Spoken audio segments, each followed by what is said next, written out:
Boa tarde a todos. Para dar início ao nosso painel Empreendedor Herói, passa a palavra para Lucas Iedo. Obrigado, pessoal. Boa tarde para todos vocês. Queria, antes de mais nada, agradecer o convite por estar aqui falando com o pessoal de Vitória. Segunda vez que eu estou aqui. Começar falando um pouquinho de mim. Eu sou o Lucas Iedo, sou CEO do G4. Eu sou formado em Engenharia Civil. Trabalhei por 3 anos no Odebrecht. Não fui preso. Saí da Odebrecht em 2015, quando ela já estourou ali. Fui empreender, abri uma distribuidora de cesta básica no norte de Minas, em Pirapora. Saí do norte de Minas, fui para São Paulo, trabalhei em uma empresa de consultoria, fiquei lá de 2016 até 2020. Em 2020, aceitei o desafio de ser, então, CFO do G4, uma empresa que tinha ali 24 pessoas na época, hoje somos mais de 300. E desde novembro de 2020, estou com a cadeira de CEO. Né? O G4, basicamente, nossa grande promessa é trazer os conhecimentos das empresas que mais crescem no mundo para a realidade das empresas tradicionais brasileiras. Né? A gente já treinou mais de 30 mil pessoas ao longo desses últimos 3 anos e juntas essas pessoas já geraram mais de 214 mil empregos na nossa economia. E aí, para começar a responder um pouquinho sobre o painel, né, eu queria trazer uma parte da minha história. Né? O empresário, o empreendedor, o herói. Eu acho que, sem dúvidas, nós somos heróis. Eu estudei em Belo Horizonte dos 13 aos 23, então fiz faculdade ali em Belo Horizonte.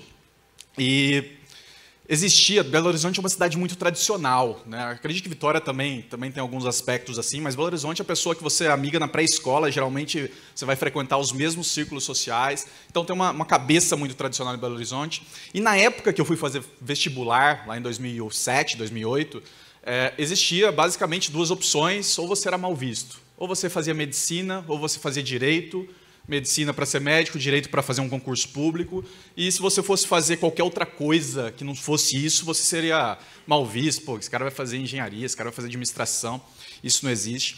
E a demanda por concurso público, a vontade das pessoas de fazerem concursos públicos desde aquela época até 2016, 2017, era muito grande. E aí eu fico me perguntando, quantos talentos a gente perdeu nos últimos 40 anos com a cultura do funcionalismo público? Os melhores alunos eram aqueles que queriam mais estabilidade. Os melhores alunos eram aqueles que almejavam ser um procurador, um juiz, ou simplesmente fazer qualquer tipo de concurso só para ter a tão desejada estabilidade. Né? E hoje eu vejo que isso mudou muito. Seja porque não temos mais tantos concursos públicos, há algum tempo, há 5, 6 anos já não existe essa quantidade de concursos públicos, seja porque a gente começou a tratar o empreendedor como herói. Isso aconteceu por alguns motivos, aconteceu por várias formas ao longo do tempo, e 2 delas me impactaram diretamente, queria compartilhar com vocês aqui.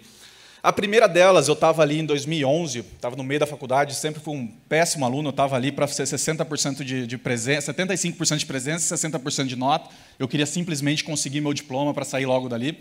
E aí, chegando na faculdade, tinha lá na UFMG, tinha uma placa com a palestra do Salim Matar, fundador da Localiza. Eu não conhecia aquela época, não sabia quem era o Salim Matar, sabia quem era a Localiza, falei, putz, isso aqui deve ser mais legal do que assistir a aula de Aço 2 que eu estava indo assistir. E lá na palestra, o Salim ali contando a história dele, uma história muito legal, a história da Localiza, uma história muito legal, e ele falou sobre a revolta de Atlas. Ele falou, esse livro mudou a minha vida, esse livro realmente fez a diferença para quem eu sou. Eu já era um leitor voraz, desde a infância, eu sempre gostei muito de ler. Então comecei a ler o livro, e aquele ali foi o primeiro start de mudar a minha cabeça e falar, opa, existem outras pessoas que pensam como eu penso. Eu não sabia o que eu queria fazer. Eu estava fazendo engenharia civil porque eu via grandes construções no Discover e na hora de inscrever no vestibular, eu fui lá e cliquei em engenharia civil. Mas eu sabia que eu não queria ser médico, eu sabia que eu não queria ser concurseiro público, não queria ter um emprego público. Mas eu não sabia também o que eu queria. E na hora que eu li o livro A Revolta de Atlas, acredito que a grande maioria de vocês aqui já teve contato com o livro de uma maneira ou de outra, eu falei, opa, existem outras pessoas que pensam como eu penso. Eu, pela primeira vez, tive um ideal. Não existia esse movimento do empreendedorismo, não existiam as startups. Na minha cabeça, naquela época, quem tinha empresa eram pessoas que trabalharam, juntaram dinheiro, ou vieram de família rica, e pegaram esse dinheiro para montar um negócio, montar uma consultoria, alguma coisa assim. Não existia a figura do empreendedor na minha cabeça, aquele livro foi muito importante para isso. Tá? Essa é a primeira história. E a segunda história... eu já trabalhando na Odebrecht, ali 2013, 2014, foi a época que o Flávio Augusto, do Geração de Valor, começou a produzir conteúdo no Facebook. Acho que foi o primeiro primeira pessoa, eu não sabia quem era Flávio Augusto, não sabia quem era o WhatsApp, mas ele começou a produzir conteúdo falando de empreendedorismo, falando da cabeça que o empreendedor tem, do que a gente deveria estar buscando, e aquilo mexeu muito comigo. A produção de conteúdo de um empresário começou a mexer tanto na minha cabeça que me fez sair. Na época, o Odebrecht era um dos melhores empregos que podiam arrumar no Brasil, era uma puta empresa e tudo mais. Então, aquilo me picou. Então, essas duas histórias me picaram e fizeram me ver o empreendedorismo como um todo, como um diferencial, como um meio de seguir a vida. Então, respondendo a pergunta, sim, o empreendedor é um herói. E acho que cada um de vocês, aqui, cada um de nós tem um papel muito importante de não só tratar o empreendedor como herói, mas como tratá-lo, como exaltá-lo como herói. A gente tem que colocar na cabeça das gerações futuras, de quem está ali na faculdade, de quem está no ensino médio, até mesmo das crianças, que é uma profissão nobre, é um jeito nobre de levar a vida. Porque é isso que faz diferença na vida das pessoas no longo prazo. Eu, assim como a grande maioria de vocês, não acredito no poder do Estado de construir riqueza. Eu acredito que as pessoas que têm uma empresa, as pessoas que trabalham em uma empresa, elas podem se autodesenvolverem. Se elas se autodesenvolverem, provavelmente elas vão melhorar a empresa delas. Se a empresa delas melhorarem, elas provavelmente vão faturar mais. Se faturar mais, elas vão crescer mais. Provavelmente vão querer crescer ainda mais, vão precisar de investimentos. Precisando de investimentos, vão querer investir, né? Querendo investir, elas vão precisar de pessoas. E precisando de pessoas, elas vão precisar gerar empregos. E essa é a única maneira que eu, de fato, acredito que a gente pode gerar um aumento da condição socioeconômica do Brasil, um aumento na nossa capacidade financeira como nação, como Estado, e não simplesmente esperar alguma coisa de Brasília, não simplesmente esperar que alguém vai vir aqui e gerar algum tipo de riqueza para a gente. Então, tratar o empreendedor como herói é o começo de um ciclo que vai nos ajudar, sim, trazer toda a massa da população para um patamar mais elevado de renda. Então, essa é a minha visão sobre o empresário ser um herói.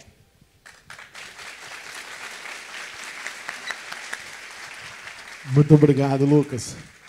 Passo a palavra agora para o Luiz Coutinho. Luiz, com você.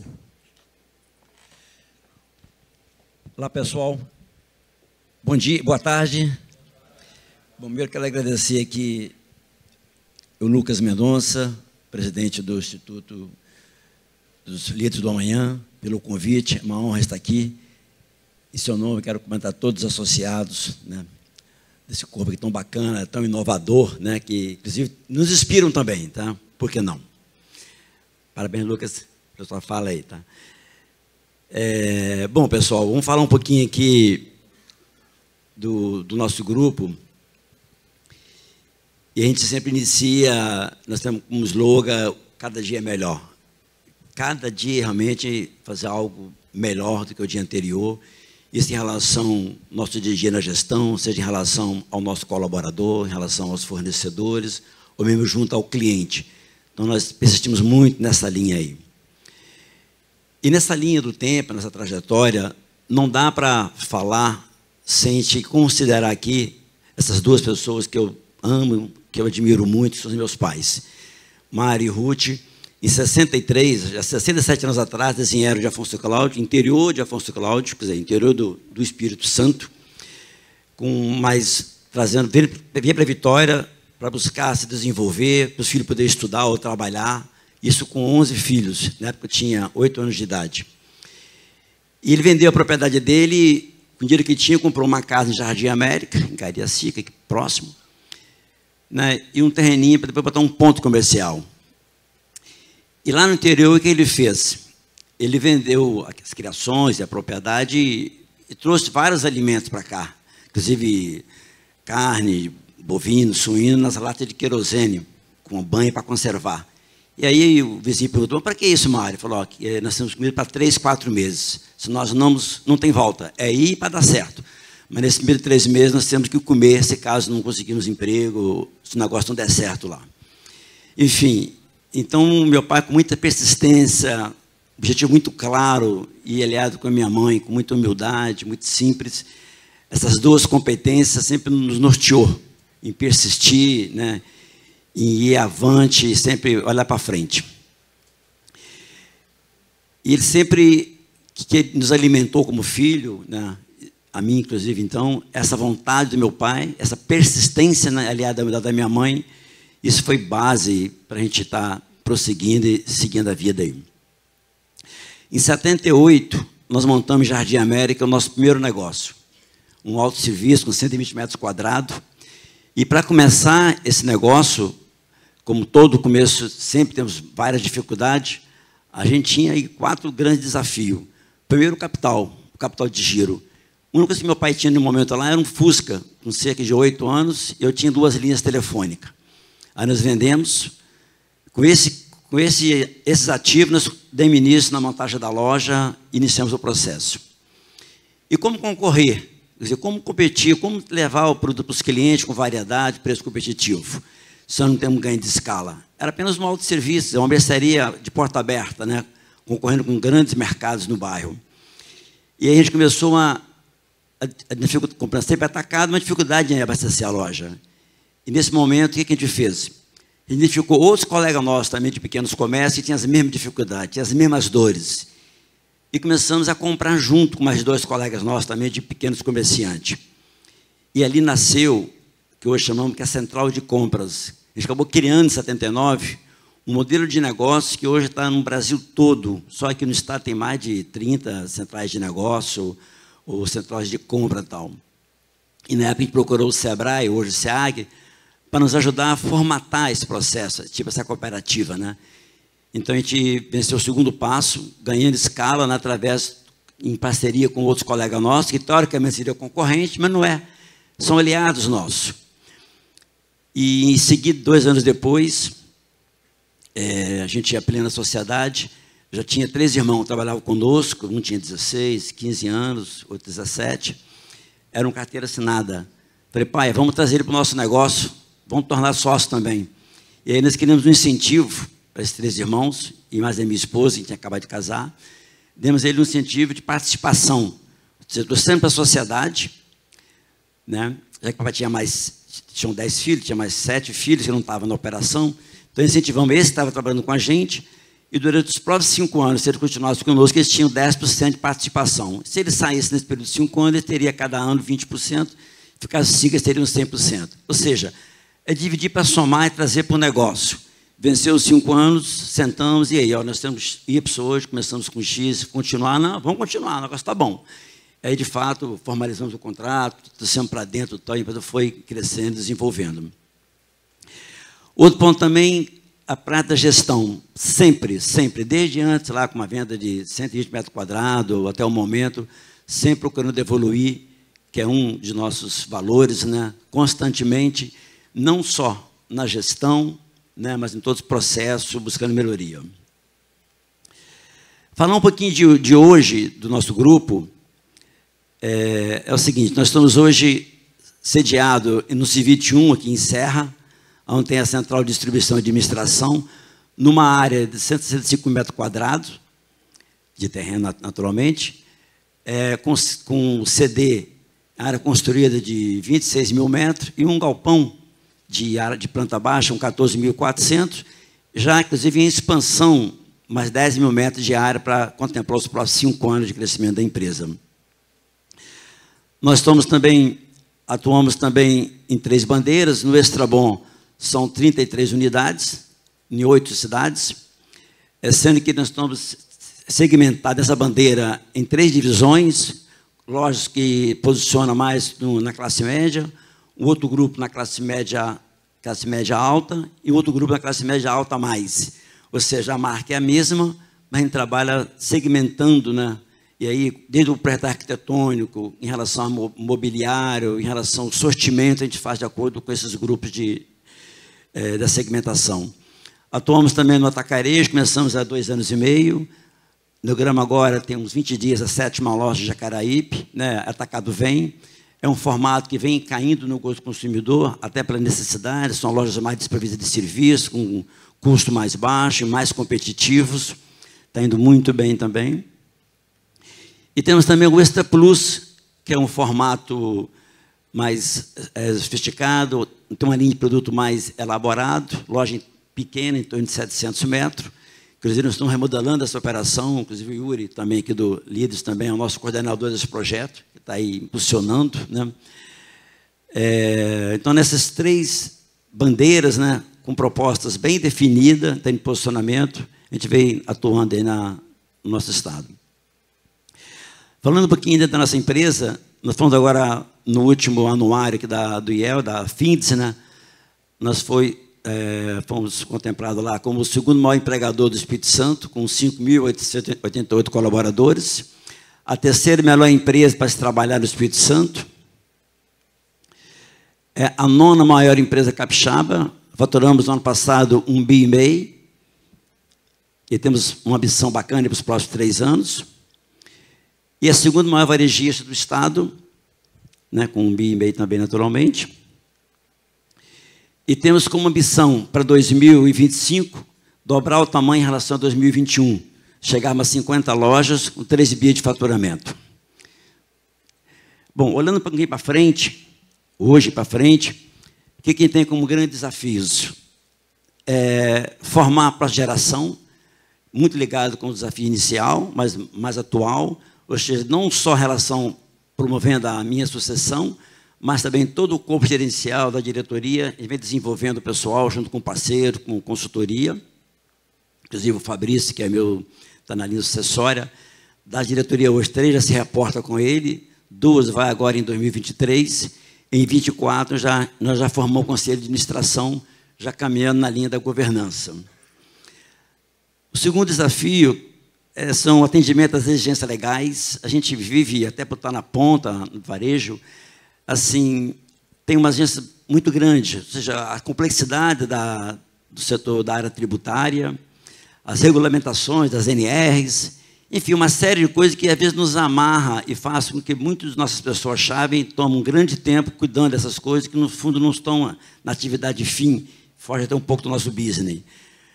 É um desafio grande. E a outra, a manutenção e as melhorias constantemente de eficiência. Estamos num negócio muito competitivo, de margem baixa, né, e o grande escala é fundamental. Então, nós persistimos muito no processo da eficiência, da melhoria, sempre caminhando, e aí buscamos, né, na Fundação Dom Cabral, né, e outras entidades, parceria, para estar nos desenvolvendo, desaprendendo e aprendendo constantemente. E, para fechar, o quarto, não menos importante, vivenciou muito agora nos últimos 3 anos, puxado muito pela pandemia, a adaptabilidade. A gente teve que se movimentar bastante em termos de mudança, em termos de se reinventar, né, porque se mexeu muito com todos nós, independente de segmento, né, de atividade, inclusive, principalmente com relação à parte da tecnologia, essa transformação digital, né, nós temos um novo consumidor, e isso está tornando muito forte. Então, a gente continuamos nesse processo constante, inclusive com reuniões periódicas na empresa, discutindo com os nossos colaboradores, nossos gestores, essa necessidade de evoluirmos e com a mudança cultural da inovação, né, para estar evoluindo junto, implementando processos mais adequados, mais modernos, né, esse novo mundo que vivemos hoje. Muito obrigado, pessoal.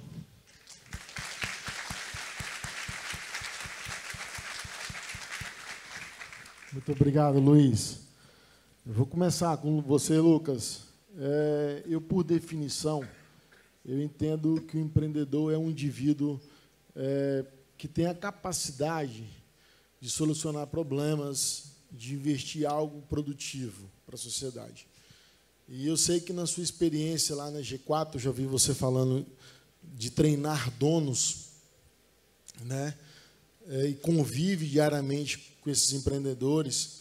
Eu queria saber que você percebe que o Estado interfere diretamente na atividade desses empreendedores, né? Quais suas piores dores com relação ao empreender e o Estado?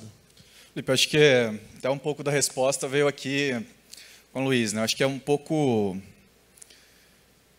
Eu não vou falar um palavrão aqui, mas ele trouxe aqui que o segundo principal problema dele atualmente são as questões regulatórias, né? Então, uma empresa que fatura 1,5 bi, emprega 5.800 pessoas, tem, por definição, milhares de problemas muito relevantes na sua operação, negociação com fornecedores, atendimento ao cliente, enfim, processos, gestão. E só o fato dele ter trazido aqui como segundo problema dele ser as questões regulatórias e tributárias já traz nonsense, né? Impossível, deveria ser impossível que uma empresa desse tamanho tivesse como seu segundo problema, ou entre os top 3 problemas, essas questões. E, cara, a verdade é que, principalmente depois da última semana, aí, acho que esse é o cenário Brasil, né? Por um lado, a gente tem, de fato, o Estado, a gente tem, de fato, todos os aparatos estatais jogando contra, e eles vão continuar. Vão continuar, esse é o cenário. Mas, por outro lado, a gente tem o próprio Brasil, né? A gente é um mercado muito grande, a gente é um mercado sedento por inovações, e quando eu falo inovações, eu não digo inovações no sentido de tecnologia em si, mas de novas formas de atender o cliente, de novas formas de pensar ali na gestão, né? Inclusive, tem um caso muito emblemático para mim de um aluno no G4, que ele tem uma fábrica de capacetes ali perto de Campinas, Sorocaba, ali na região. E uma das coisas que a gente ensina no G4, que não é nenhuma rocket science, não é nenhuma coisa de outro mundo, é para você analisar o quanto que cada canal de marketing está trazendo de receita ao longo do tempo, que é o que a gente chama de LTV, né? Basicamente, a quantidade de dinheiro que deixou-se um novo cliente deixa na sua empresa ao longo de 2 anos, 5 anos, 10 anos, enquanto você tiver dados dele ali. E existe no mercado de capacetes, que é o mercado que ele está inserido, uma prática de bonificar na ponta, nas lojas, no varejo, com desconto o capacete, para na hora que a pessoa chega ali na loja, ela vai lá e compra o capacete. Ele sempre fez isso, gastava ali 70% da verba de marketing dele dentro das lojas, colocando desconto para o cara que chega ali, opa, esse desconto está maior, vou levar esse capacete, 70% do marketing dele estava ali. E quando ele fez o G4, falou, cara, deixa eu calcular aqui o quanto que esse dinheiro traz ao longo do tempo, né? E ele chegou à conclusão de, cara, era muito bom, no primeiro, se você fizer a conta da primeira compra, vale muito a pena investir grande parte do meu marketing ali, só que esse cara não vira um cliente da minha marca. Ele fica muito tempo ali sem comprar, ele nunca mais compra, né? Ao passo que outras pessoas que procuravam ele no Google, no Facebook, no Instagram, viravam fã da marca e compravam muito ao longo do tempo. Então ele fez um shift, ele parou de fazer essa ativação nas lojas, desconto direto na loja, e colocou todo o dinheiro que ele tinha para marketing, Google e Facebook, basicamente. A empresa cresceu 200%, uma fábrica, uma indústria, cresceu 200% em menos de um ano. Está, inclusive, abrindo uma outra coisa. Então, essa dicotomia faz que o Brasil ainda seja... Existem muitas oportunidades de inovar na forma como você faz gestão, a forma como você trata o seu negócio, que tem o lado negativo ali do Estado sempre puxando, 40% de carga tributária, 42%. Então, a gente tem que entender que a gente está nesse cenário. Não tem muito o que a gente fazer. O que a gente tem feito nos últimos anos, acho que inclusive aquele papo que eu trouxe aqui de tentar mudar essa mentalidade, eu acho que vem dando resultados, mas a gente precisa gerar resultado para os nossos negócios no próximo ano, nos próximos 5 anos, nos próximos 10 anos, e o cenário é esse. Então, a gente tem que aprender a lidar com esse cenário e pensar o que mais que eu posso fazer. Acho que essa que é a linha que eu gosto de pensar. Obrigado. Eu vou mudar um pouco. Luiz, a sociedade brasileira, eu acho isso um equívoco, tem uma ideia de que todo mundo é corrupto. E o que impulsiona essa corrupção são os vínculos entre os grandes empresários e o governo. Ontem a gente presenciou o Dallagnol falando sobre o chamado capitalismo de compadrio. Mas eu queria saber qual a importância da participação dos empresários na política. Como isso é feito de forma sadia e próspera? Felipe, é muito importante que nós, empresariado, tenhamos uma maior participação na vida política, começando nas nossas associações, nas nossas entidades, e com posicionamento. E, inclusive, junto aos nossos colaboradores, no sentido esclarecendo, e abrindo mais empresa também, mostrando os nossos resultados e as nossas contribuições que nós estamos também, não só geração de emprego, de renda, né, e em termos de imposto. Você tem ideia? No meu segmento, no nosso segmento supermercado, olhar no nosso negócio, na nossa empresa, hoje nós ficamos com 1/5 do que nós geramos de lucro líquido. Nós ficamos com 2% e vai lá 8%, 9% para o governo. Quer dizer, o contrário, né? Lá atrás se reclamava que 1/5 pagava de imposto, hoje ficamos com 1/5, vai para lá. Então, essa participação é fundamental para mostrar, né? E nós, por questão cultural, ficamos muito atrofiados, né? Eu tive uma orientação lá atrás, há 43 anos, que nós tínhamos que cuidar do cliente, né? E não discutir política, nem religião, né? E isso desafastou um pouco. Mas, assim, é muito importante que tenhamos essa discussão. Tanto é que agora, nas eleições, você vê que a disputa aqui, pela primeira vez, né, tivemos realmente uma proposta, né, em termos de direita, que chegou aí a quase 50%, praticamente tal. Antes, quem que concorria às eleições a nível nacional era de centro, ou de centro-esquerda, ou de esquerda, né? Então, isso é importante, acho que está amadurecendo. Mas eu considero assim, de grande importância, acho que temos esse dever. Até ver aqui, perante essa plateia tão maravilhosa, de muitos jovens aqui, empreendedores, né, se desenvolvendo aqui através do fórum, inclusive, tem essa missão, juntamente conosco, que está difundindo isso, né, discutindo política e levando essas propostas para lá. Muito obrigado. Vou passar para o Lucas de novo. Lucas, falando de uma questão de cultura. Eu sei que a G4 ela tem uma cultura de meritocracia muito forte. Inclusive, vocês falam que as empresas treinadas pelo G4 vão empregar mais de 1 milhão de pessoas até 2030. Mas eu te pergunto, como transmitir essa cultura de meritocracia? Né? Ou cultura não se mexe? Cara, se mexe, acho que toda empresa tem a cultura ali desde do dia zero, né? Você pode ter parado para guiar, para escrever quais são os valores e os guias daquela empresa ou não, ele vai existir a cultura. E, cara, falando um pouco do que mudou ali, não vou dizer virada de chave, mas uma coisa que mudou bastante ali, não sei se alguém aqui já viu, a gente sempre fim de mês é uma loucura, escritório, todo mundo ali unido mesmo para a gente bater a meta, que geralmente vem depois das 10, 11 horas da noite. Uma virada de chave que a gente conseguiu fazer foi colocar para todos da empresa, de fato, qual que era a meta, qual que era o número a ser perseguido, o que a gente tinha que vender, como que isso ia ser quebrado entre cada uma das unidades de negócio, que a gente tem 7 hoje. Então, colocar esse grande objetivo e falar, cara, é isso que a gente tem que fazer em termos de faturamento, façam isso que o resto aqui, em termos de custo, em termos de marca, em termos de go-to-market, como a gente consegue os clientes, deixa que a gente consegue, a gente só precisa de ajuda aqui mesmo com o faturamento, vamos atrás desse número, isso, e deixar isso espalhado para toda a empresa. Eu acho que existe muito ainda aquela cultura ou aquele jeito de pensar, não vou falar para o meu funcionário quanto que a gente fatura, que senão ele vai achar que eu estou ganhando muito dinheiro. A gente inverteu isso completamente. Assim, basicamente, todos os números do G4 hoje são abertos. Então, essa eu acho que foi a grande virada de chave. E, obviamente, o alinhamento de incentivos, né? A gente tem uma cultura libertária dentro da empresa. A gente tenta, com todas essas ações, deixar todo mundo...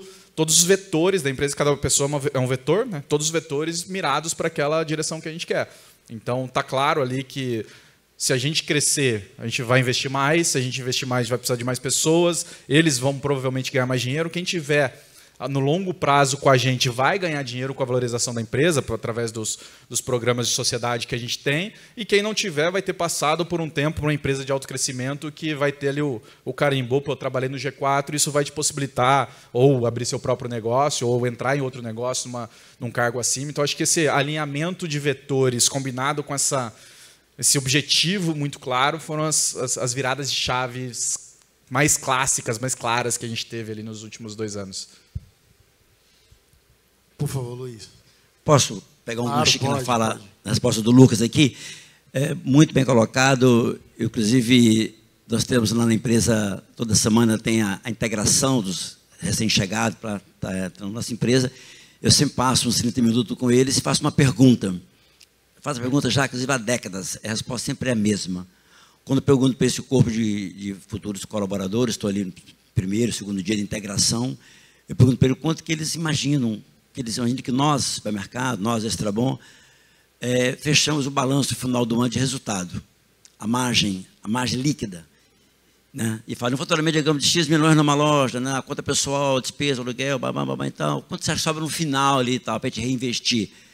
Eles falavam assim, 12%, 15%, 18%. E a nossa margem bruta gira em torno de 23%. Quando eu falava para ele que era 2, 2,5%, ficava assim. Ó.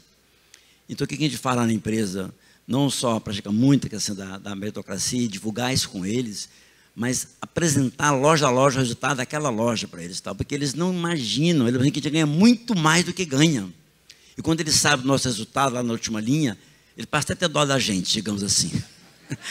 Eles passam a nos entender, né? Inclusive, para fechar aqui, estava conversando um dia, estava no aniversário e tal, aí uma pessoa me abordou, falava, Coutinho, queria falar com você.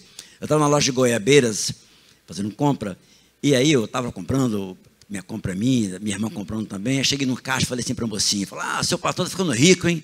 Só comprei quase R$1.000, que vai dar 1.500. Falei, que nada, moço. Tem que pagar funcionário, pagar a luz, pagar a água, sobra aí negócio de 2%, 3%. Ele ficou assim olhando, operadora de caixa. Então, pessoal, isso é muito difícil, mas quanto mais a gente puder abrir, mostrar realmente o que está vendendo, os resultados, eles passam a compreender melhor os nossos negócios e passam a nos ajudar mais. Parabéns pela sua colocação, é muito real. Obrigado.